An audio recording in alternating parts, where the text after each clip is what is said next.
Penting presiden itu boleh loh kampanye. Presiden itu boleh loh memihak. Presiden boleh berkampanye dan berpihak pada paslon tertentu dalam Pilpres. Pernyataan tersebut terlontar saat Presiden Joko Widodo menyerahkan pesawat Super Hercules dan helikopter ke Kementerian Pertahanan di Landasan Udara Halim Perdana Kusuma, Jakarta. Peserta Pilpres 2024 pun menanggapi pernyataan Jokowi soal Presiden boleh berkampanye dan memihak tersebut. Seperti Capres nomor urut 1 Anies Baswedan. Anies justru membandingkan pernyataan Jokowi sebelumnya bahwa Presiden akan netral dalam pemilu 2024. Anies juga menyerahkan penilaian ke masyarakat. Masyarakat bisa mencerna dan nanti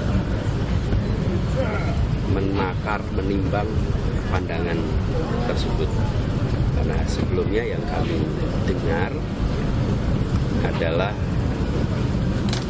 netral, mengayomi semua, memfasilitasi semua.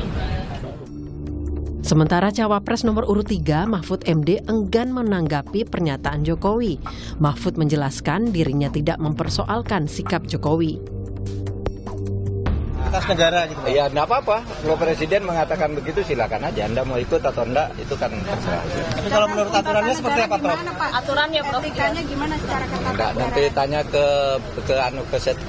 apa namanya Biro Hukum Sekretaris Negara aja. Di sana aja. Enggak, kalau saya enggak keruh tuh, malah sejuk ini ke sini. Begitu juga dengan Cawapres nomor urut 2, Gibran Rakabuming Raka yang enggan mengomentari pernyataan sang ayah. Gibran memilih untuk fokus berkampanye. Soal pernyataan Jokowi bahwa Presiden boleh memilih, Gibran membiarkan masyarakat yang menilai. Yaitu biar masyarakat yang menilai aja ya. Kita fokus di sini dulu. Ya.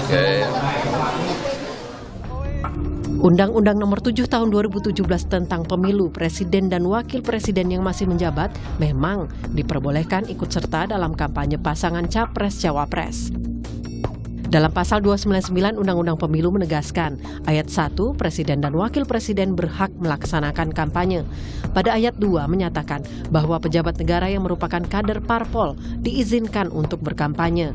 Ayat 3, pejabat negara non-parpol juga bisa berkampanye selama didaftarkan sebagai anggota tim kampanye ke KPU. Namun pasal 281 Undang-Undang Pemilu memberi sejumlah syarat bagi pejabat negara yang berkampanye, termasuk para menteri dan kepala negara. Selain harus cuti di luar tanggungan negara, mereka juga dilarang menggunakan sejumlah fasilitas negara. Sementara, dalam pasal 282 dan 283 mengatur bahwa para pejabat negara dilarang berpihak selama masa kampanye atau membuat keputusan atau tindakan yang menguntungkan atau merugikan salah satu peserta pemilu selama kampanye. Dan menurut pasal 304 ayat 1 Undang-Undang Pemilu, dalam melaksanakan kampanye, Presiden dan Wakil Presiden, pejabat negara, pejabat daerah dilarang menggunakan fasilitas negara. Tim Liputan, Kompas TV.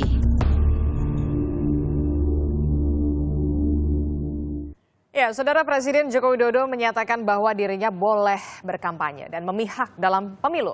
Meskipun kita sudah mengetahui kemana arah dukungan Jokowi, namun siapa yang akan lebih diuntungkan dengan keberpihakan Presiden dalam Pilpres 2024. Kita bahas di pagi hari ini bersama dengan sejumlah narasumber melalui sambungan Zoom atau sambungan daring. Sudah ada juru bicara Timnas Anies Muhaimin yang merupakan juga co-kapten dari Amin. Sudah ada Pak Sudirman Said. Assalamualaikum Pak Dirman, sehat ya? Waalaikumsalam, selamat pagi, sehat alhamdulillah. Dan juga ada Wakil TKN Prabowo Gibran, Mas Habibur Rahman. Assalamualaikum, selamat pagi Wakil Ketua TKN. Waalaikumsalam, selamat pagi dari Jakarta Timur. Oke, kemudian juga nanti akan menyusul ada juru bicara dari TPN Ganjar Mahfud, ada Pak Ahmad Baidowi nanti akan menyusul, serta pengamat politik dari Universitas Paramadina, Ahmad Hoirul Umam. Selamat pagi, Assalamualaikum Mas Umam. Pagi, waalaikumsalam Mbak Adisti, Pak Dirman, Mas Habib. Ya, teman-teman semua sehat. Ya, kita masih membahas yang masih menjadi fokus perhatian dan juga disorot oleh publik adalah soal pernyataan Presiden Joko Widodo yang mengatakan bahwa presiden ini boleh berkampanye dan juga boleh berpihak. Nah, dari paslon 01 sendiri, Pak Dirman, seperti apa membaca pernyataan ini? Baik, terima kasih Bapak sekalian. Jadi tentu saja itu kan hak tiap pribadi menyampaikan pandangan, tapi yang jadi soal sekarang adalah yang menyampaikan pandangan seorang kepala negara, seorang panutan dan sumber referensi tertinggi. Jadi saya melihat ada 3 aspek. Nomor 1 aspek teknis yang dikatakan boleh kampanye tapi jangan menggunakan Fasilitas. fasilitas negara. Tapi pertanyaannya seorang presiden kemanapun apakah bisa tidak melekat dengan fasilitas negara, baik itu penginapan, kendaraan, pengawalan, semuanya lah ya. Jadi sesuatu yang secara teknis agak sulit memisahkan antara tugas seorang kepala negara presiden dengan fasilitas. Saya pernah jadi menteri pun sulit untuk melepaskan diri dari urusan-urusan kenegaraan. Jadi itu satu. Yang kedua begini, ada aspek hukum yang juga kita perlu perhatikan. Betul bahwa undang-undang pemilu karena ada judicial review, kemudian ada pasal yang membolehkan presiden boleh kampanye. Bahkan menteri tidak perlu mundur kalau menjadi calon. Tetapi dalam pelaksanaan itu kan ada satu kepatutan ya. Undang-undang pemilu mengatakan boleh kampanye, tapi undang-undang dasar mengatakan presiden harus memberikan rasa adil, harus bertindak seadil-adilnya, harus memberikan signal kepada seluruh publik bahwa dia mengayomi seluruh masyarakat. Itu yang kedua. Nah, apalagi kalau dilihat di sana undang-undang pemilu, saya kira semuanya paham di sini. Ada asas jujur adil, ya, bebas rahasia, tapi juga seluruhnya mengamanatkan bahwa bila penyelenggara negara itu netral, maka pemilu menjadi berkualitas. Nah, yang terakhir aspek etis gitu. Aspek etis itu begini. Seorang pimpinan tertinggi dimanapun dia berada, apakah seorang bupati, wali kota, menteri, apalagi presiden, memang kalau pakai asas legalitas semata-mata, dia bisa melakukan apa saja karena hukum pun bisa diterobos dan kita sudah punya pengalaman. Ketika seorang wali kota yang belum memenuhi syarat usia ingin dimasukkan sebagai calon, kemudian hukumnya diubah oleh satu struktur yang menjadi perhatian seluruh dunia bahwa ada aspek nepotisme, ada aspek menggunakan keluarga sebagainya. Nah, kalau ini terus-menerus dilakukan, saya khawatir kualitas pemilu kita tidak sebaik yang kita harapkan. Karena itu ada tugas penting dari seorang kepala negara di samping memang menegakkan aturan hukum, yaitu memimpin. Memimpin artinya memberikan teladan, mendidik masyarakat, memberikan contoh terbaik dalam hal perilaku dan pilihan-pilihan sikap. Ini mungkin perlu kita ingatkan kepada Bapak Presiden bahwa tidak semata-mata seorang kepala negara itu bertindak karena boleh tidak boleh secara hukum, tapi juga ada masalah kepatutan. Itu mungkin komentar kami sementara. Terima kasih. Oke, itu tadi penjelasan dari Paslon 01. Saya juga ingin menyapa yang kemudian baru bergabung, ada juru bicara TPN Ganjar Mahfud, Pak Ahmad Baidowi. Assalamualaikum, Mas Owi. Nomor 2 dulu dong. Iya, saya ingin menyapa dulu karena baru bergabung begitu ya Mas Habibur Rahman. Iya, Mas Habibur Rahman, ini bagaimana menanggapi ini pernyataan Presiden Joko Widodo boleh memihak, kemudian boleh kampanye. Paslon 02 sendiri merasa diuntungkan dengan pernyataan Presiden Joko Widodo? Jadi saya komentari dulu pernyataan senior saya Pak Sudirman Said tadi ya. Saya berpendapat bahwa dalam konteks konstitusi, dalam konteks undang-undang, dalam konteks etika, tidak masalah seorang presiden menggunakan hak politik ya untuk berpihak dan berkampanye. Kita kupas satu-satu sebentar ya. Dalam konteks konstitusi, pasal 7 Undang-Undang Dasar kita, bahkan mengizinkan seorang presiden incumbent untuk maju kedua kalinya. Jadi kalau concern kita, ya, kalau kita diskusi ini kan mana yang substansi, yang mana yang bukan. Substansinya adalah yang dikhawatirkan soal abuse of power. Penggunaan kekuasaan untuk menguntungkan diri sendiri dan merugikan orang lain. Itu kan abuse of power ya. Secara menyimpang, maka yang paling berpotensi melakukan abuse of power adalah presiden yang maju kedua kalinya. Itu dalam konteks konstitusi. Lalu ya presiden tentu punya hak yang merupakan juga bagian dari hak asasi manusia untuk meyakini dan bersikap secara politik, meyakini pilihan politik dan bersikap secara politik. Itu juga dijamin di Undang-Undang Pasal 23 Undang-Undang Hak Asasi Manusia. Ya. Dalam konteks undang-undang jelas ya, Pasal 280 ayat 2, presiden karena dia adalah orang yang dipilih secara politik melalui jalur politik, bukanlah pejabat yang tidak diperkenankan ikut kampanye.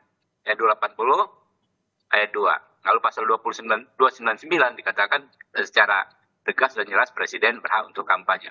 Ini pasal tidak hanya mengatur untuk presiden yang maju kedua kali, bukan.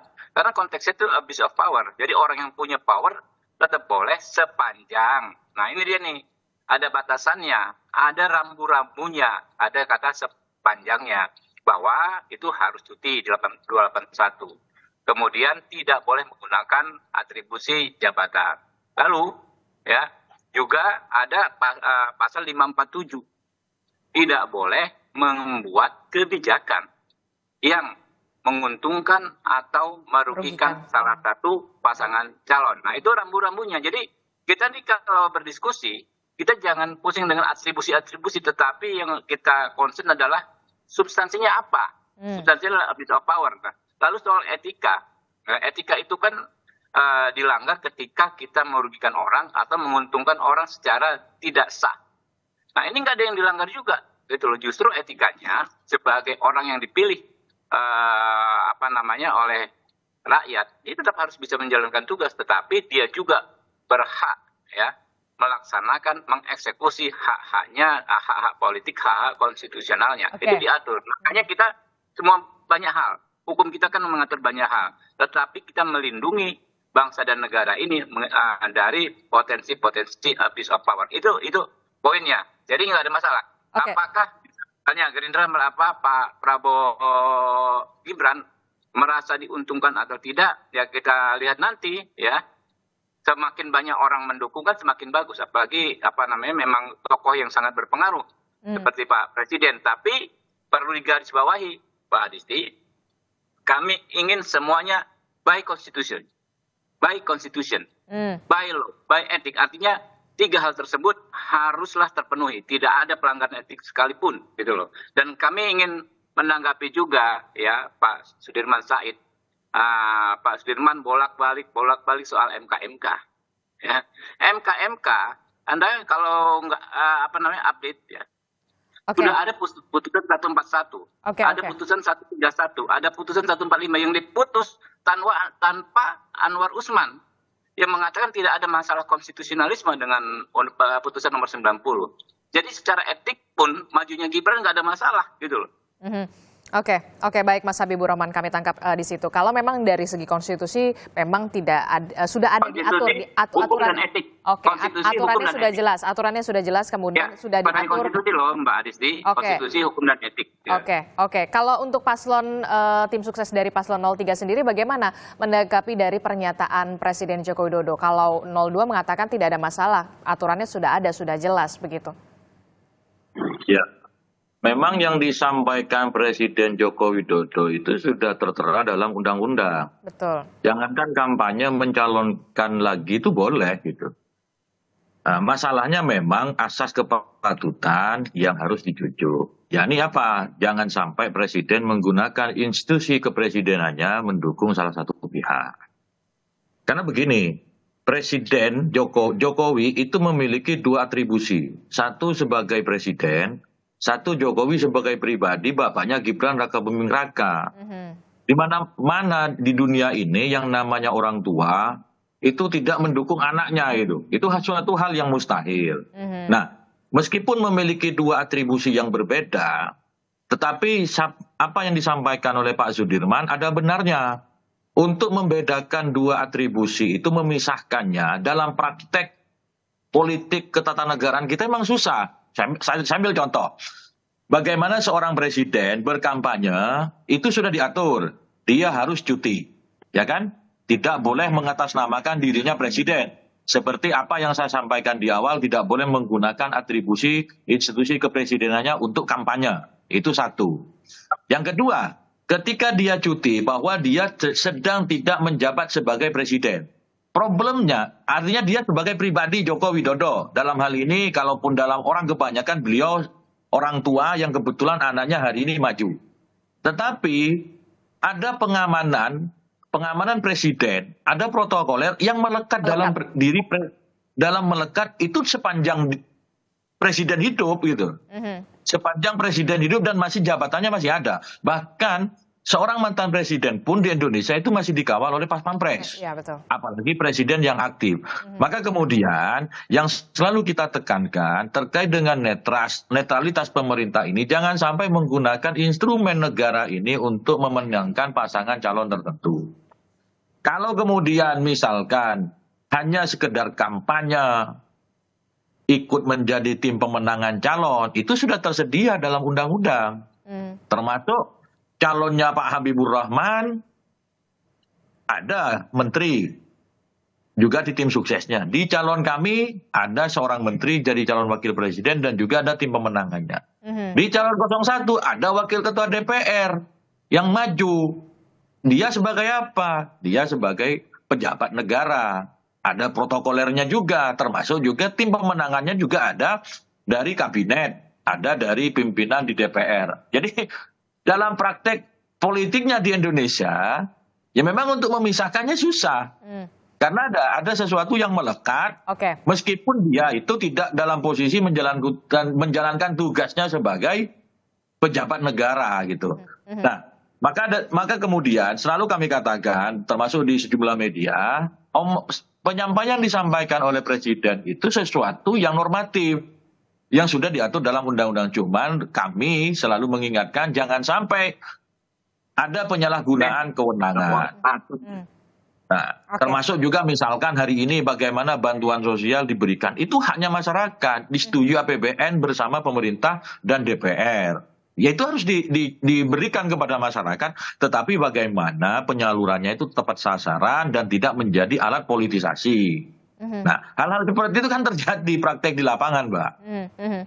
Oke, Mas Owi. Mas Habibur Rahman, bagaimana ini kemudian yang sulit adalah pada praktiknya, begitu memisahkan antara Presiden Joko Widodo sebagai pribadi dan juga sebagai presiden. Sebagai pribadi memang ini sudah jelas faktanya memang anaknya sedang ikut berkontestasi dalam Pilpres 2024.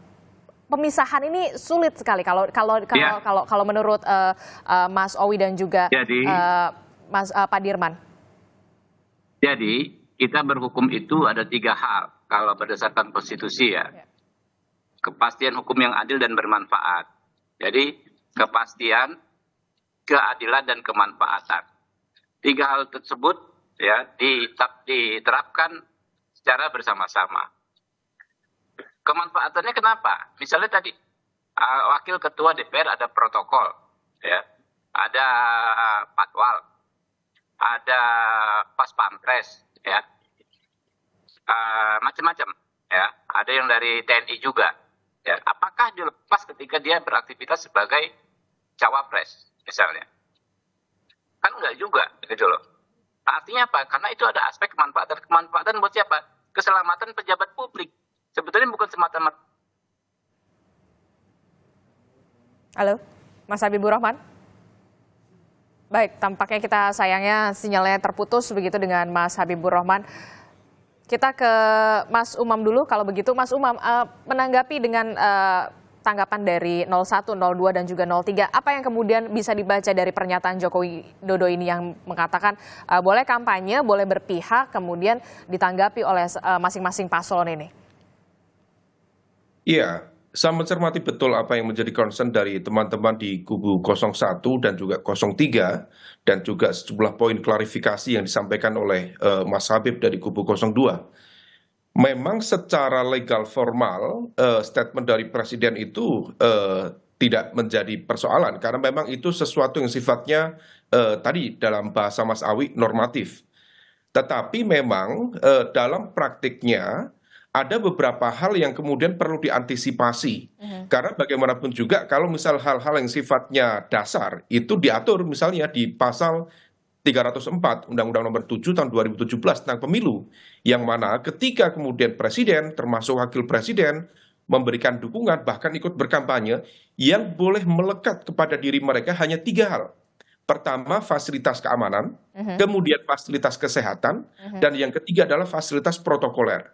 Adapun kemudian detail-detail yang lain di pasal 280, 281, 282, dan juga 83, semua menegaskan secara clear, selain 3 wilayah itu, 3 hal itu, maka Presiden harus mampu meletakkan satu basis konteks netralitas dan independensi kekuasaan negara. Tidak boleh terjadi mobilisasi kekuasaan negara. Nah, problemnya adalah memang tidak mudah untuk memisahkan antara domain privat dan domain publik. Dan problemnya di dalam konteks kepemiluan, termasuk dalam konteks regulasi umum secara general, di Indonesia itu tidak ada aturan khusus yang mengatur, meregulasi tentang COI, conflict of interest, benturan kepentingan. Sehingga kemudian di dalam konteks politik misalnya, akhirnya kemudian potensi penyalahgunaan kekuasaan, abuse of power, itu terjadi di dalam ruang-ruang gelap kekuasaan. Dia seolah tidak terjadi, tapi di lapangan bisa dirasakan. Nah, itulah yang kemudian menjadi concern dari kubu 01 dan juga 03 yang kemudian patut untuk dicermati, patut juga relevan untuk dipahami. Nah, oleh karena itu di konteks ini, kalau misal tadi Bang Habib menyampaikan tentang konteks konstitusi, hukum, dan etika, memang konteks etika itu yang kemudian menjadi jangkar utamanya. Karena bagaimanapun juga ketika Presiden mampu berkomitmen secara clear menunjukkan netralitasnya dalam konteks kontestasi ini, maka kemudian yang dijamin bukan hanya sekedar demokrasi yang bisa adil, tetapi juga marwah kekuasaan itu sendiri. Nah, oleh karena itu, ini yang kemudian kita tidak ingin kemudian terjadi sebuah proses politik dan juga demokrasi yang justru termanipulasi, manipulated democracy. Dan oleh karena itu, komitmen Presiden betul-betul diharapkan. Barangkali Pak Jokowi ada baiknya misalnya belajar dari fase-fase akhir dulu pemerintahan Pak SBY misalnya, yang justru memilih untuk bersikap netral, justru memilih untuk mengambil atau meletakkan pada porsi netralitas kekuasaan. Karena dengan tensi politik yang cukup tegang, cukup tinggi ini, memang problemnya bisa kemana-mana. Nah, di level inilah kemudian legitimasi kekuasaan betul-betul perlu dijaga, dan kemudian apa yang diharapkan oleh masyarakat betul-betul kemudian bisa menghadirkan sebuah proses pemilu yang jauh lebih kredibel, lebih legitimate dan demokratis. Mbak Adisti. Oke, Mas Umam, tapi kalau dari etika, etis nggak sih sebenarnya?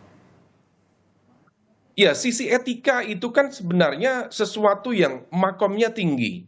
Sehingga kemudian etika itu seringkali memang, ya dia tidak bisa kemudian diatur dalam sebuah regulasi, apakah itu memenuhi standar etik atau tidak. Memang komite etik bisa dibentuk. Tetapi kemudian di dalam konteks pelaksanaannya, etika itu seringkali menjadi sesuatu yang absurd. Karena tadi, sesuatu yang kemudian bergerak, potensi-potensi abuse of power, mobilisasi kekuasaan negara, penggunaan infrastruktur kekuasaan negara yang menguntungkan atau merugikan salah satu pihak tertentu, semua itu bergerak dalam ruang abu-abu, dalam ruang gelap kekuasaan. Sehingga ketika kemudian diminta untuk membuktikan, ya agak ngeri-ngeri sedap.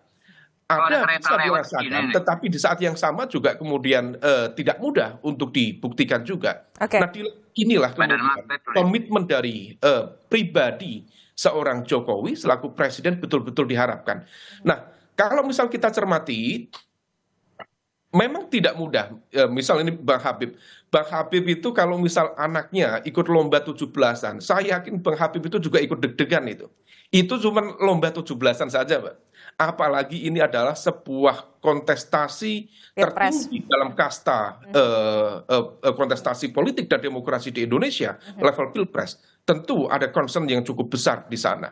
Nah, oleh karena itu, saya menduga barangkali statement dari Pak Jokowi itu adalah sebuah bridging yang dikondisikan sebagai sebuah momentum bagi beliau barangkali untuk mendeklarasikan secara terbuka keberpihakan dari Jokowi di menit-menit terakhir menjelang Pilpres di 14 Februari yang akan datang, yang barangkali diharapkan bisa memberikan insentif elektoral 2-3%, yang kemudian diharapkan sesuai dengan ekspektasi. Misalnya, kalau memberikan dukungan ke 02 misalnya, hal itu kemudian bisa mewujudkan target menang satu putaran. Tetapi sekali lagi legitimasi belum bisa, dan Pak. kekuasaan Nanti minggirin dulu. dipertaruhkan di sana. Oke, itu merupakan salah satu bisa dikatakan kalau menurut Mas Umam salah satu bridging begitu ya, kalau misalkan bahwa memang Presiden Joko Widodo ini ke paslon 02 begitu, ada insentif elektoral. Nah, Mas Habibur Rahman, ini kemudian yang dikhawatirkan oleh 01 dan juga 03 soal konflik kepentingan, terus kemudian juga ada fasilitas negara yang kemudian melekat begitu selama Presiden Joko Widodo ini nanti kalau memang berkampanye. Jangan dijawab dulu Mas Habib, kita jeda dulu, tetaplah bersama kami di Sapa Indonesia Pagi.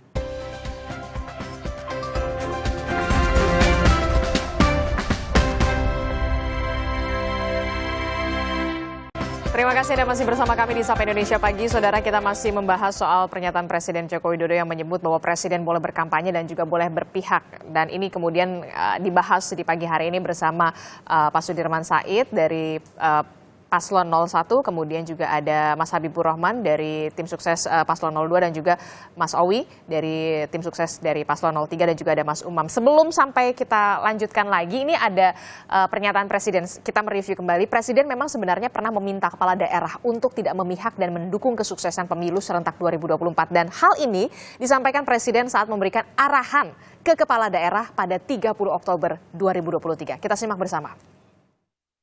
Berikan dukungan pada tugas-tugas KPUD dan Bawaslu, tapi tidak mengintervensi apapun, membantu.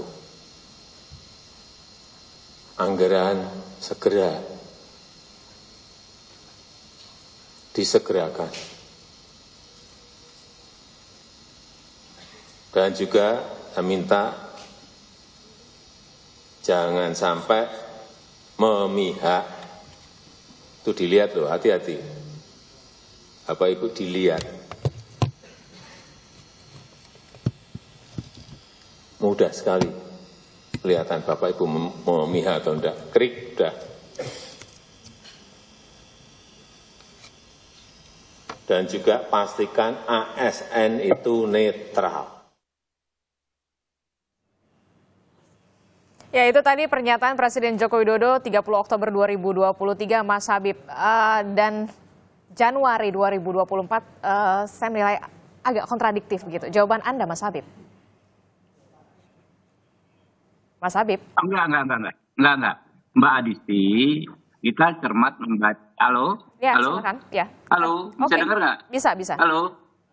Bisa, Mas Habib. Clear. Halo, dengar nggak ya? Ya, jelas, clear. Ya, Mbak Adisti, kita harus cermat membaca undang-undang dan mendengar apa yang disampaikan Pak Jokowi tadi.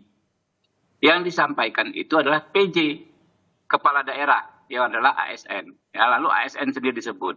Memang kalau PJ kepala daerah, berdasarkan pasal 280 ayat 2, itu termasuk orang yang tidak boleh berkampanye. Ada gubernur BI, ada TNI, ada Polri, ada ASN, ya. Itu nggak boleh memang.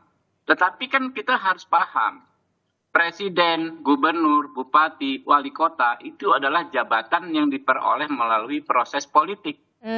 Mereka ini orang yang dipilih melalui proses politik, bukan ASN. Sehingga tidak termasuk dalam pejabat yang dilarang mengikuti kampanye, bersikap netral. Jadi tidak ada yang kontradiktif. Justru sudah sangat benar apa yang disampaikan Pak Presiden. Tapi kan pada saat itu beliau, begitu Pak Presiden ini mengatakan atau menyatakan ini di depan kepala daerah. Seorang kepala daerah. Iya, makanya itu PJ.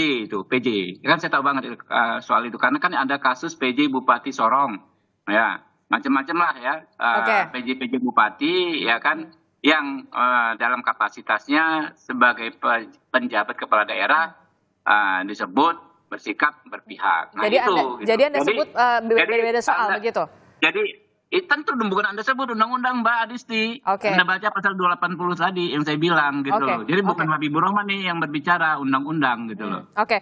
Pak Dirman, Anda sepaham atau sepandangan soal ini?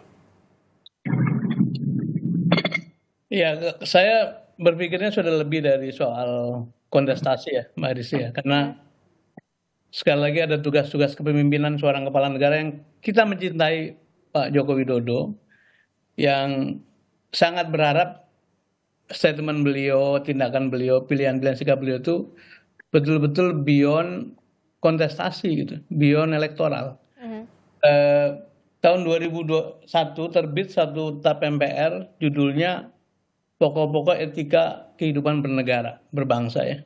Di sana diatur aspek sosial budaya, etika politik pemerintahan, etika bisnis, sampai pada etika keilmuan.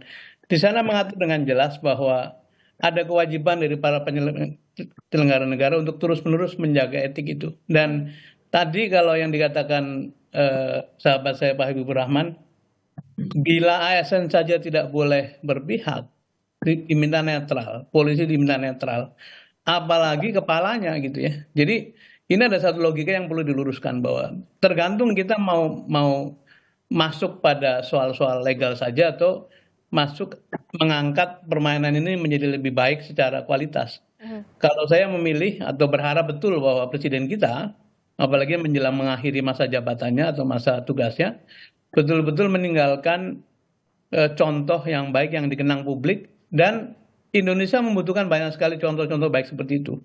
Saya pernah melihat satu foto tahun 1945, di situ berderet tuh Bung Karno, Bung Hatta, kemudian ada Pak Sudirman Panglima, ada Natsir dan sebagainya, Agus Salim. Saya membayangkan satu suasana di mana beliau-beliau adalah politisi betul, walaupun waktu itu belum ada pemilu ya.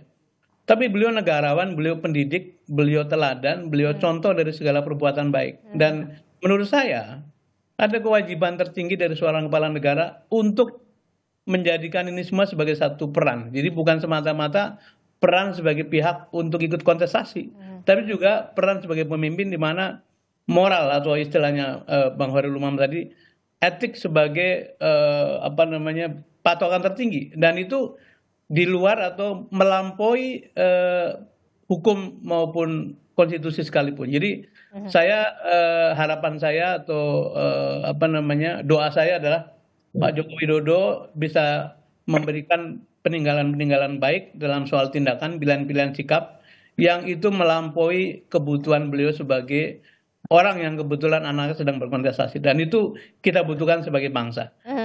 Mungkin. Oke, Mas Awi. Ya, kita berharap sebenarnya konsistensi atau keistiqomahan dalam menerapkan terkait dengan penegakan aturan ataupun keinginan. Bagaimana misalkan kekuasaan itu berhadapan dalam kondisi kontestasi seperti pemilu. Taruhlah tadi analoginya bahwa penjabat kepala daerah itu selalu diperintahkan oleh Pak Jokowi, karena kebetulan penjabat kepala daerah itu adalah ASN. Dalam sisi aturan kepemiluan terkait ASN itu memang betul, tetapi dalam konteks yang lebih luas, penjabat kepala daerah itu kan statusnya sama dengan kepala daerah. Jadi kalau kami melihat, tidak dalam konteks sebagai ASN-nya karena dia menjabat kepala daerah, tetapi penjabat kepala daerah itu memimpin sebuah daerah, itu kan statusnya sama dengan kepala daerah. Itu yang diinginkan oleh Pak Jokowi sebagai sebuah pemimpin di daerah, jangan sampai mengarahkan, memberikan dukungan kepada calon-calon tertentu. Tentunya kalau dinaikkan ke level yang lebih atas, bahwa pemimpin sebuah negara itu diharapkan tidak memihak salah satu calon tertentu. Namun sekali lagi, karena ketentuan undang-undang pemilunya sudah seperti itu, baik semua kontestan pemilu tahu tentang isi mengenai undang-undang pemilu. Bahwa presiden itu boleh, menteri boleh berkampanye asalkan cuti.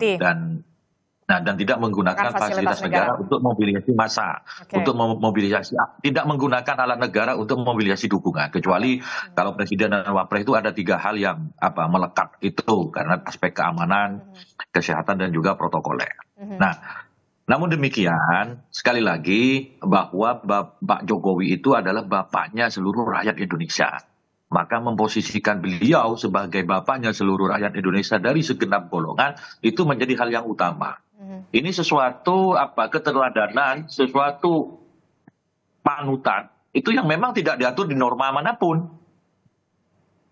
Kalau normatifnya ada, kita sudah sepakat, tidak sedang berdebat apakah yang disampaikan presiden itu salah atau tidak. Iya, Semua sudah yang ada disampaikan aturannya. presiden itu normatif gitu. Tapi aspek keteladanan, aspek kepatutan, aspek kepantasan itu yang kita tonjolkan. Jangan sampai nanti ada penyalahgunaan institusi kepresidenan. Nah, itu saya kira. Oke, ya itu yang kemudian. Kalau sedikit boleh tanggapi, belum saya ini. Ya, Mas Habib, itu yang kemudian dikhawatirkan pasangan 01 dan juga 03 ada yang dikhawatirkan ada penyalahgunaan soal kewenangan begitu ya, untuk memobilisasi dukungan, Mas Habib. Ya makanya pertama ya tadi disampaikan Gus Umam ya, Mas Awi ya, itu kan asumsi-asumsi. Sementara kan kita harus berbicara hal yang faktual. Kalau soal asumsi capek kita, karena nggak ada batasannya. Asumsi orang yang memegang kekuasaan berpotensi menyalahgunakan. Betul sekali. Orang yang punya kekuasaan asumsinya bisa korup. Betul sekali. Tetapi harus difaktualkan. Ada nggak secara faktual terjadi? Itu yang berbahaya kalau kita memaksakan asumsi menjadi sebuah fakta tanpa adanya bukti-bukti. Kan kita ada perangkat, ada Bawaslu, ada aturan. Dan jangan juga ini kita salah kaprah mempertentangkan regulasi dengan etika. Nggak boleh. Regulasi itu kita bikin, ya kita sama-sama pernah di DPR ya, sama-sama di DPR teman-teman semua. Itu berbagai aspek ada dalam regulasi itu. Kita berdebatkan berbulan-bulan. Ada aspek sosiologis, kultural, etika, semuanya ada di situ.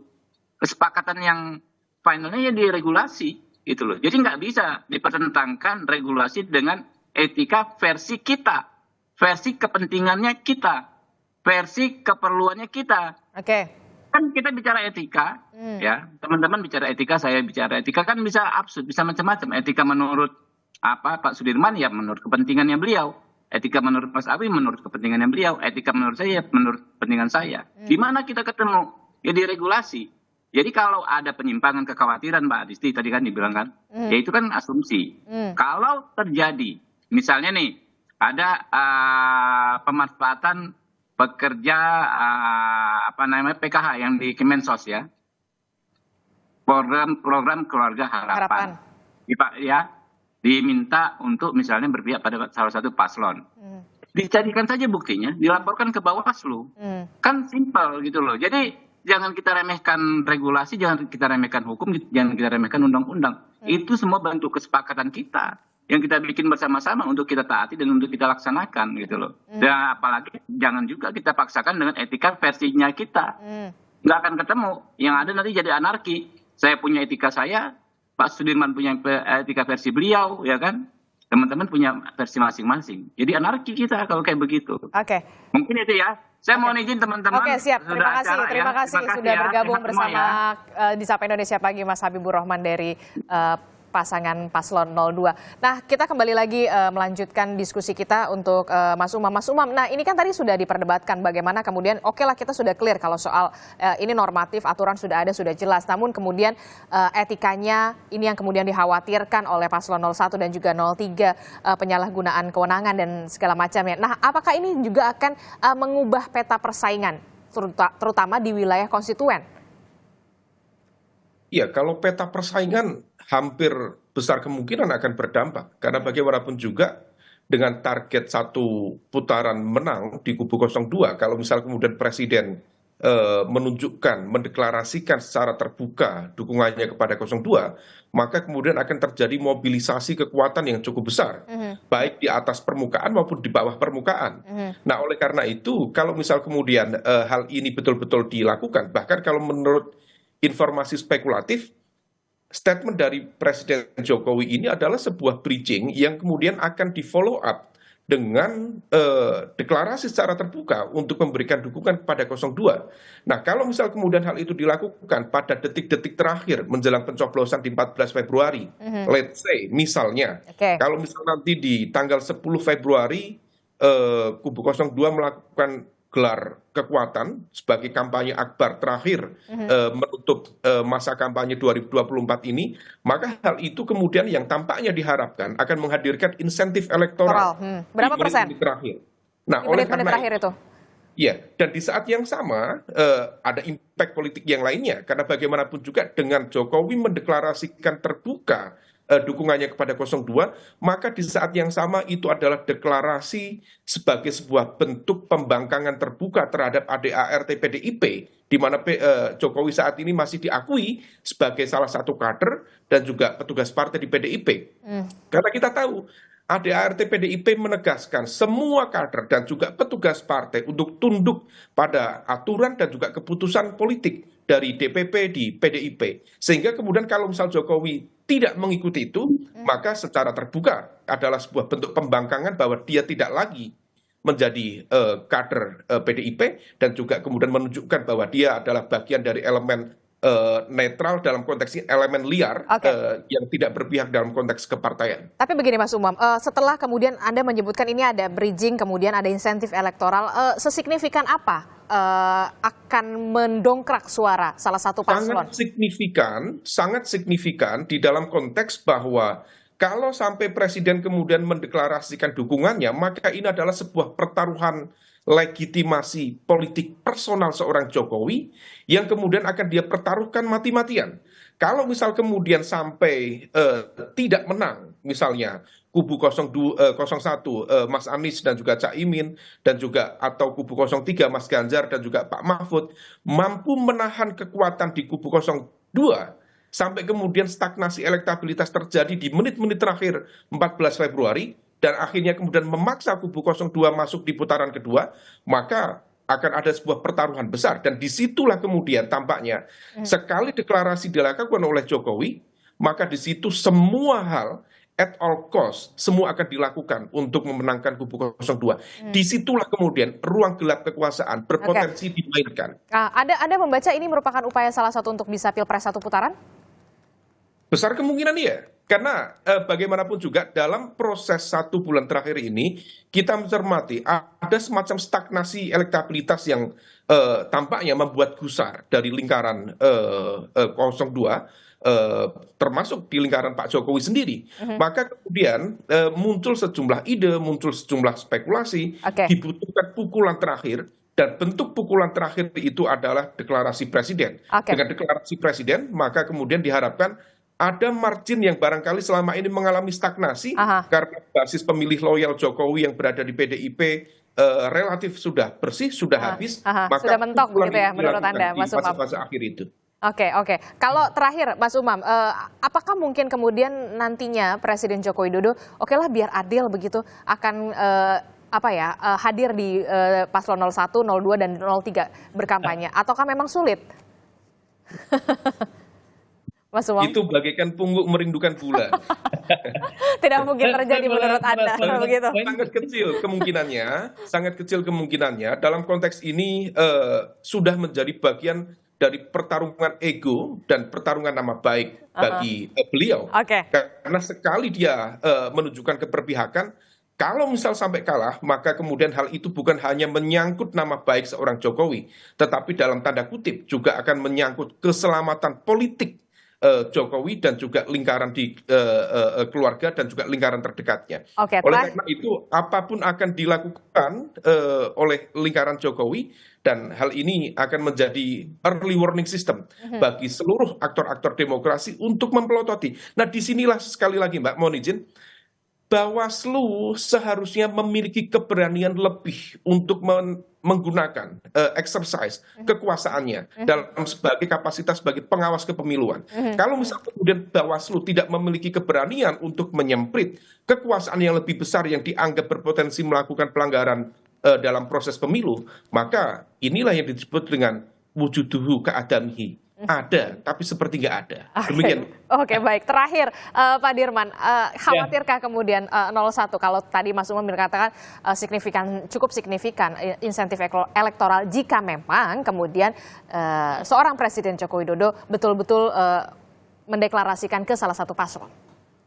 Saya kira saya dengan Mas Awi ya sebagai pihak yang sedang berkompetisi tahu diri untuk tidak mengadresnya sebagai satu kompetisi semata-mata. Jadi saya juga cenderung begitu, cenderung memilih untuk mengadres norma saja. Nah sekarang begini, saya ingin meluruskan yang disampaikan Pak Habib tadi, karena mengganggu sekali tuh logikanya. Nomor satu begini, yang namanya etika itu universal, bukan pemahaman masing-masing.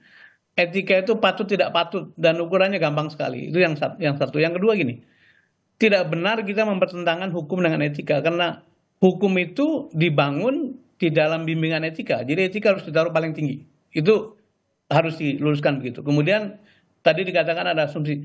Bukan lagi asumsi Mbak Rizky, bukan lagi asumsi para penonton sekalian. Sudah terjadi.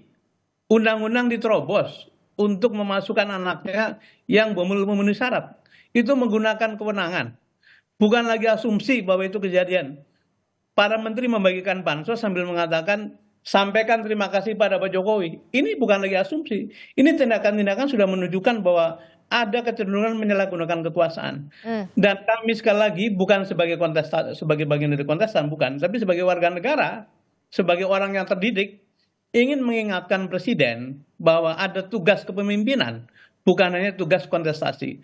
Tugas kepemimpinan adalah memberikan keteladanan, membimbing rakyat, memilih tindakan-tindakan yang menjadi contoh, terus-menerus supaya bisa dikenang oleh publik dalam waktu yang lama gitu. Jadi kami peninggalan legasinya begitu yang kemudian kita kembalikan pada supaya legasinya Pak Jokowi ini legasi yang baik, dan kita punya daftar pemimpin yang bisa kita ambil contohnya dalam kehidupan ke depan. Mungkin itu tanggapan saya. Oke, Mas Owi terakhir. Ya, ini apa yang sayang Om Habib itu sudah live ya. Live dari Twitter. Itu sebenarnya statement yang berbahaya ketika mengkotak-kotakkan standar etik. Namanya etika itu dari Sabang sampai Merauke terkait etika kekuasaan itu sama gitu. Tetapi kalau kemudian dikotak-kotakan versi A, versi B sesuai kepentingannya, itu sangat berbahaya sekali. Terus yang berikutnya adalah bagaimana terkait dengan pengkondisian alat kekuasaan. Nah ini yang selalu kita tekankan. Contoh satu hal saja. Terkait bantuan sosial. Coba Anda perhatikan hari ini.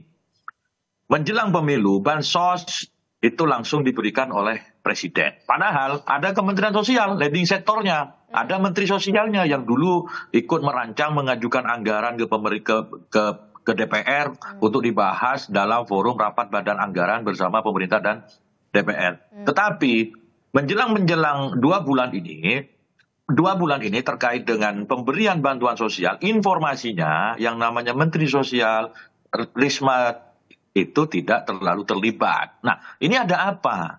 Tentu publik akan bertanya-tanya. Ini sekali lagi bukan tentang perspektif kami, perspektif Pak Dirman, Mas Umam, dan yang lain-lain. Ini kenyataan. Belum lagi misalkan bagaimana mengumpulkan para kepala desa. Ada temuan Bawaslu yang menyatakan bahwa kegiatan itu melanggar. Nah, hal-hal seperti itu yang sebenarnya yang selalu kita ingatkan, selalu kita himbau bahwa selain persoalan norma hukum, ada asas kepantasan, ada asas kepatutan, ada asas etika yang perlu diperhatikan oleh Presiden Jokowi yang kebetulan hari ini beliau sebagai kepala negara dan sebagai seorang ayah yang anaknya maju dalam kontestasi Pilpres.